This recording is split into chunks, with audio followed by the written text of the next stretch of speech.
Biz Türkiye bo'lish sifatimiz bilan Sharq Turkistonlik qarindoshlarımızning yanida turishni davomlashtiramiz deb X Story'da o'z bayonotini bildirgan Türkiye Parlamenti Kishilik huquq komiteti müdiri, parlament a'zosi Darya Yanif 9 yanvar kuni Anqaradagi o'z ishxonasida Istanbulni markaz qilib faoliyat olib berayotgan Xalqaro Sharq Turkiston tashkilotlar birligi va Sharq Turkistondagi kishilik huquq kuzatish jamiyati hay'atini qabul qilgan.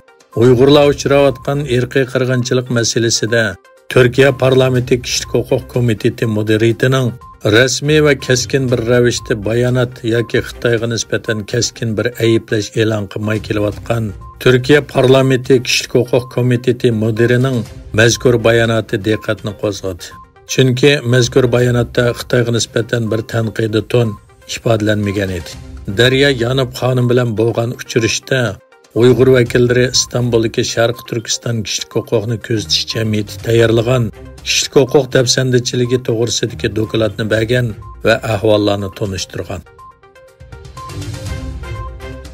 Birlashgan Davlatlar Tashkiloti 2022-yil 8-oyda e'lon qilgan dokladida Xitoyning Uyg'ur rayonidagi bostirishlari insoniyatga qarshi jinoyat shakllantirayotgan bo'lishi mumkin deb hukm qilganda, bu bostirishlarning eng ko'p va qabih bo'layotganining Uyg'ur musulmonlarga qartilgan tatbiqlash, ming yuyish va majburiy emgak silish ekanligi ma'lum bo'lgan edi.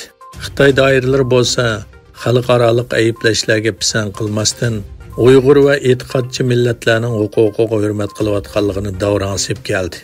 Xitoy yana o'zlari musulmonlarning dushmani emas, balki ularning do'sti, hatto homiysi sifatida ko'rsatilishga alohida ahamiyat berib kelgan bo'lib, bu orqali bir yoqdan Amerikaning O'rta Sharqdagi o'rniga qirs qilsa, yana bir yoqdan Uyg'ur rayoniga elib kelayotgan diniy ziyonkashlikni, islomga haqorat qilish qilmishlarini inkor qilishga tirishgan.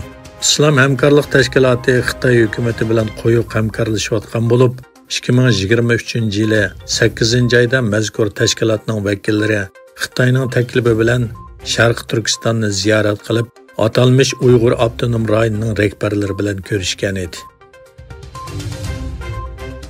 Tayvan rahbarlik va qonun turg'izish komiteti saylimiga tayyorlik qilayotganda Xitoyning Orol atrofidagi bo'shlig'iga jasus sharlarning faoliyati kuchayganligi o'tirg'i qo'yildi.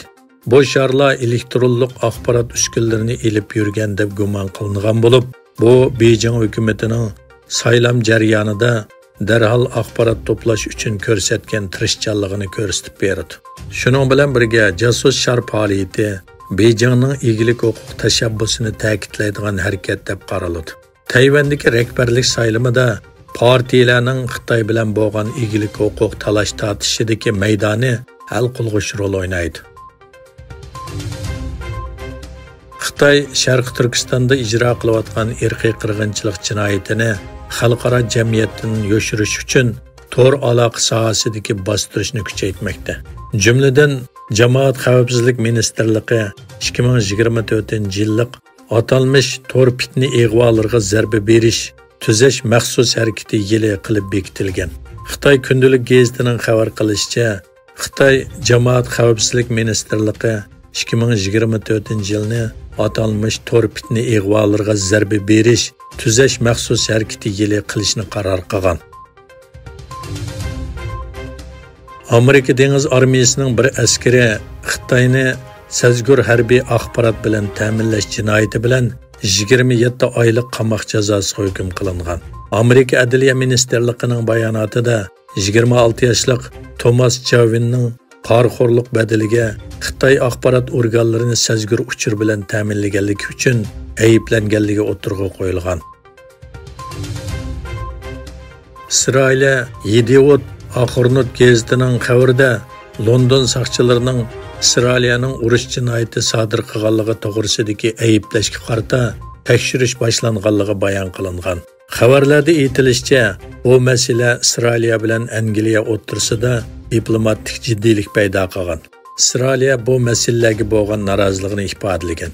Xabarlarda London soqchilarining Angliyadagi aerodromlardan o'tib ketayotgan guvohchilarni G'azzada yuz bergan urush jinoyati va insoniyatga qarshi jinoiy qilmishlarni doklad qilishga chaqirganligi bayon qilingan. Angliya aerodromida yo'lovchilardan ingliz, ibroniy tili va arabcha agar siz Isroiliya yoki Falastin zaminida bo'lib, terrorlik, urush jinoyatidan xabardor bo'lsangiz yoki insoniyatga qarshi jinoyatning guvohchisi yoki ziyonkashlikka uchirg'uvchisi bo'lsangiz, Angliya soqchilariga dokalat qilsangiz bo'ladi degan xabarlar yozilgan belgilarning esilganligi ko'rsatilgan.